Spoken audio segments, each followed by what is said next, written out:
Bonjour, c'est Afsia Herzi. Je suis à Cannes pour le film de Patricia Mazui, La prisonnière de Bordeaux, qui est sélectionné à la quinzaine des réalisateurs. Ça va? En fait, j'ai absolument rien à faire. Je suis bête, hein. Vous voulez prendre un verre? Non. Tu veux t'amuser? Ah non, surtout pas.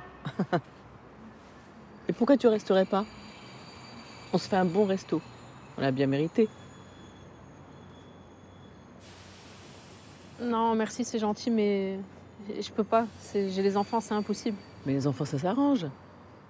La prisonnière de Bordeaux, ça raconte l'histoire d'Alma, une femme qui a son mari emprisonné et qui, lors d'une visite au parloir, va rencontrer Mina, que j'incarne, et les deux femmes vont se lier d'amitié. Quand j'ai lu le scénario, au début, je me suis dit, oulala, il y a un peu des clichés quand même. Donc après, bon, j'ai rencontré Patricia, je connaissais son travail aussi, donc on va dire, j'étais pas très très inquiète. Et très vite, je lui ai dit, écoute, il faut vraiment pas qu'on rentre dans un cliché. Et elle m'a dit, écoute, moi je sais pas comment ça se passe en banlieue. Bon, j'ai écrit comme ça, mais raconte-moi. Donc moi, vu que je viens de Marseille, des quartiers nord, et que j'avais encore des souvenirs, on a échangé, on a fait plusieurs rendez-vous, on a parlé.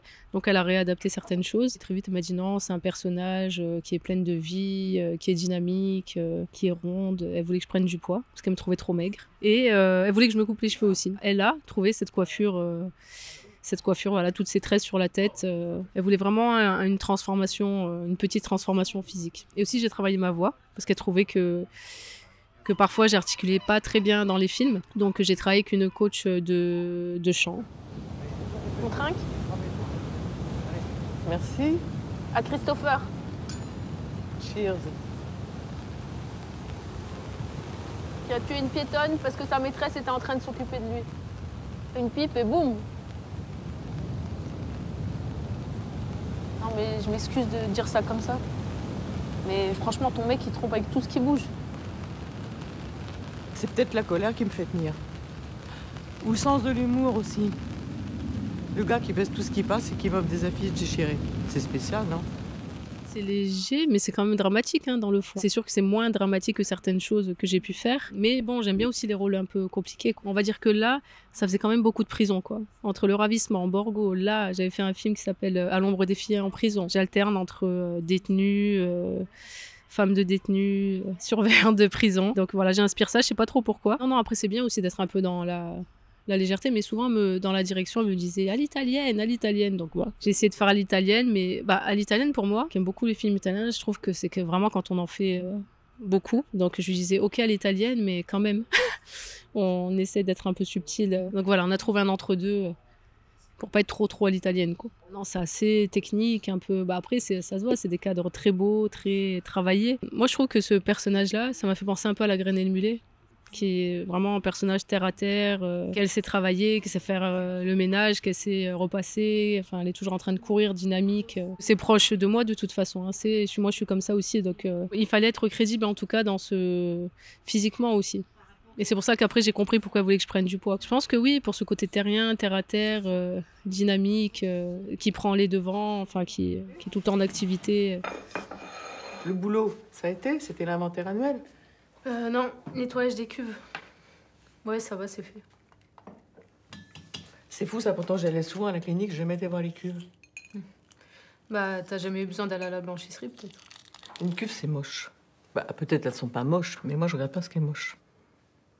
La chaise sur laquelle tu es assise, c'est celle que Christopher préférait pour son café.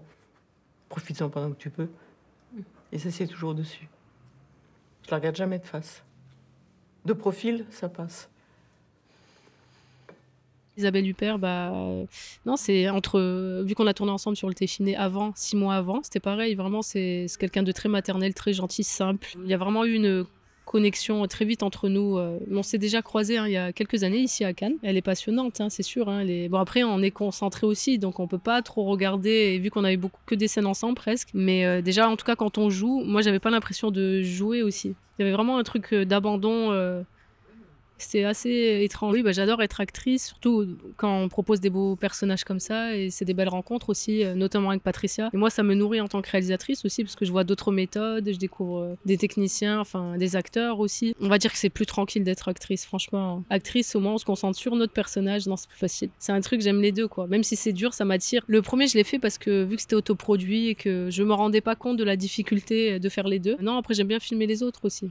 Et c'est bien de se concentrer sur le cadre, sur le jeu des acteurs. Et d'ailleurs, c'est marrant parce que là, j'ai commencé mon 3e long, lundi. Et il y a là, vendredi, quand j'ai terminé la journée, je dis, oulala, c'est vraiment plus simple d'être actrice quand même. Mais on y va parce qu'on est attiré, que voilà, il y a une passion, quoi. C'est du plaisir aussi. Hein. C'est quand on voit que quand ça se passe bien, en tout cas, c'est merveilleux. Quand ça se passe mal, bon, c'est pas merveilleux, mais c'est comme ça. On peut pas tout réussir. Et parfois, on écrit des choses qui, après, à l'image, ne marchent pas. J'écris. Et parfois, quand c'est interprété, on sent qu'il y a une faille à l'écriture, quoi. Ou un truc qui marche pas comme on l'imaginait. Donc, quand c'est comme ça, il faut essayer de réadapter. Faut pas s'acharner, en tout cas. Moi, c'est ce que je fais, j'essaie.